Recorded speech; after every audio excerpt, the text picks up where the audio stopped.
what are your actual priorities, right? Your actual priorities are going to be shown throughout your actions. If you're actually a good trader, you should be able to figure it out no matter what.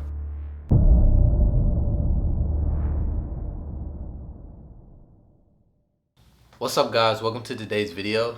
I'm going to get into a few lessons that I've learned while trading during 2021. These are lessons where I've learned things that are really vital to my trading, at least, and it's all like my personal experiences. It's just 5 topics. The first thing I want to go over is you can't get away from the work. And this isn't necessarily a lesson I learned just within this year. This is a lesson I've probably learned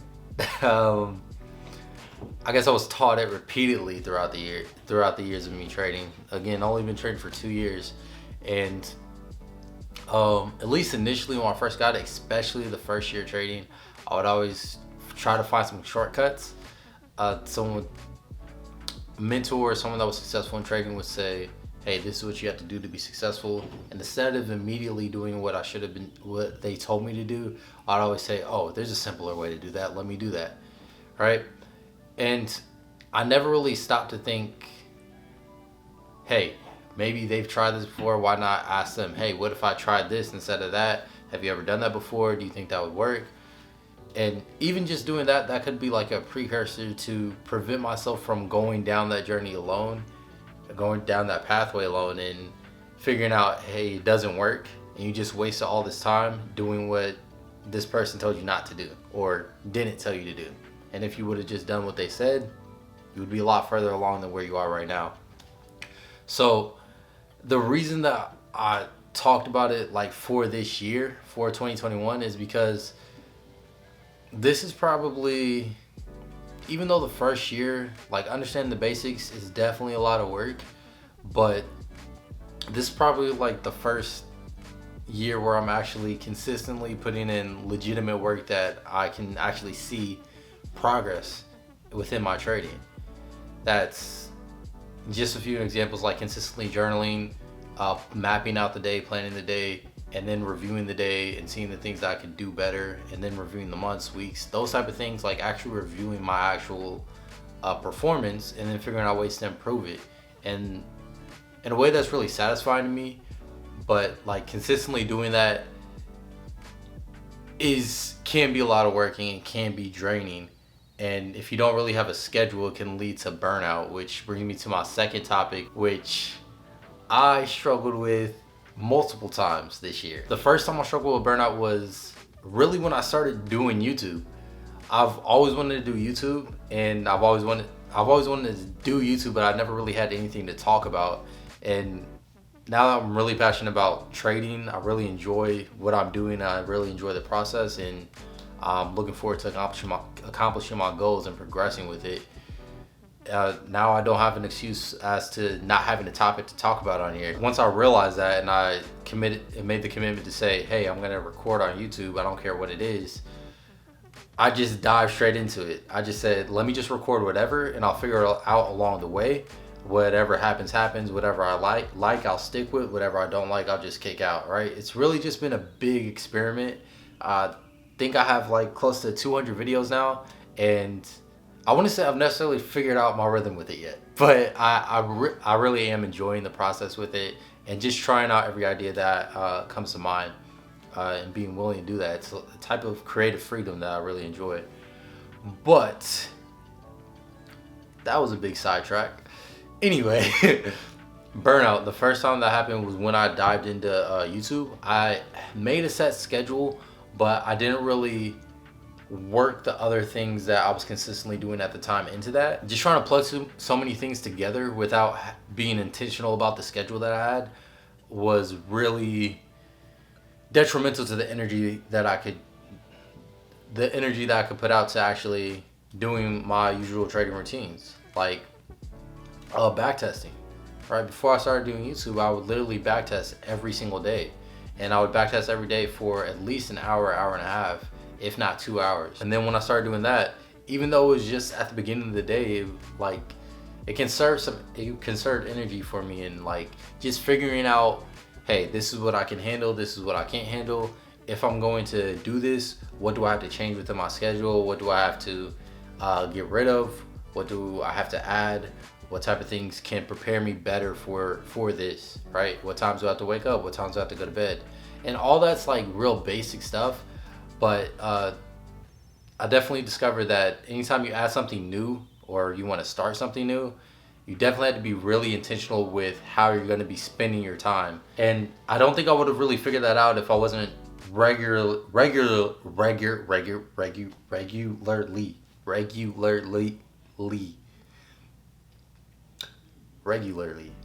tracking in my journal, right? If you guys don't know, I have, like in every stream on the side, there's some books and journals here, but I have journals. One journal is for like trading notes, another journal is for emotional, like kind of like emotional, keeping track of my emotions throughout the day, not only in trading but throughout the day, and also what I'm doing throughout the day. And then I also have a daily planner, and then whatever book I'm reading there. But the journal was really my best friend during that time, and it helped me notice some flaws in the things that I was doing that was preventing me from achieving the goals that I had set for myself, or developing the habits that I wanted to develop at the time. And just externalizing what I was doing, or writing down exactly what I was doing and what I was thinking about on paper, really helped me to be more methodical about how to approach certain situations. The key portion of that is like really just being consistent with it, because you're not really going to find anything out about yourself. You're not consistently tracking your emotions. You're not consistently tracking what you're doing on a daily basis. What are you spending the most time on? What are your actual priorities, right? Your actual priorities are going to be shown throughout your actions, throughout your regular actions. Like, that's your priorities are what you're really going to spend the most time on, whether you realize it or not. You can say trading is your priority, for example. You can say trading is your priority, but if you're not spending time on it, right? You're spending time on other things like YouTube, which is one of my vices. YouTube, Netflix, watching something that's just for entertainment instead of like trying to develop yourself as a trader and putting time on the charts. Would trading really be your priority in that situation? No. What really got me into journaling was what got me into reading. And what got me into reading was trading. I started reading because I started trading. And then once I started reading, I started to enjoy it. And I found books that could help me develop myself, mold myself into the person I could be, or at least come up with ideas that I thought would help me come up with ideas like that. So I read a book that taught me how to journal, or told me steps on how to journal and how to ultimately manage my emotions, or learn how to manage my emotions. This journal has really been a big step in helping me develop my character, right? A big step in character development, which I think is really vital. It's really important. It's so interesting to me that trading like actually exposes, like it literally exposes who you are to yourself, right? Like that, you can't hide from what the numbers are saying. You can't hide from the actual actions, the actual outcomes that happen, right? Everything that you do, all the actions that you take are a reflection of who you are, right? And if you don't change that, most likely you're not gonna achieve the success that you want to achieve. And you really had to be truthful with yourself about who you are, and then figure out what needs to be changed in order to achieve this result, which can be a tough process, but with hard work, consistency, persistence, right, you can definitely achieve it, right? And you obviously have to be willing to do it. But last point I want to make, and this was actually a rough lesson to learn for me, because coming into this year, I truly believed like I was a consistently profitable trader, and my stats actually showed it at that point. Like, I had a steadily rise the equity curve. I was making profits. I just got out of my first drawdown at the end of last year, and I'm like, oh, okay, that's what a drawdown is. Oh, I can get out of that. Okay, I'm real confident now. I know I can get out of drawdowns. So I took the 5 years evaluation at the start of this year. And if you want to know the full story of how that went, the link to my blog is in the description, where I talk about it and also have a monthly review. Just go down to the description, click the link, and new tab will open so you can check that out. But I took the 5 years evaluation, and ultimately I didn't end up passing. And of course I'm gonna take it again. I've just gotta prepare and take it again. But it taught me a major lesson about consistency, right? Or it helped me dive into what I really want as a trader. And as a trader, what I want is to really have the skill to pass any challenge or any goal that I have set forth within my trading, right? To continually progress. Have a steadily rising equity curve with minimum drawdown. And in the blog, I actually talk about the 2 things that I saw that I needed to work on in order to actually make that into a reality. It was really eye-opening for me to actually write it out and think about it in that way. So I really enjoyed that process, and it really helped me to understand better what I need to do, what my next steps need to be, and help me to ask the right questions, or what I feel now, at least right now, as what the right questions for me are to work on. So I'm really looking forward to actually putting that into play and getting the results from that and seeing how I progress. But those are the 5 things that I've learned one second. So from this point, I'm actually finishing up my 5-year backtesting project. If you've been keeping up with the live streams, you know I've been working on it for the past few weeks now. Actually live recording it and doing some live market analysis.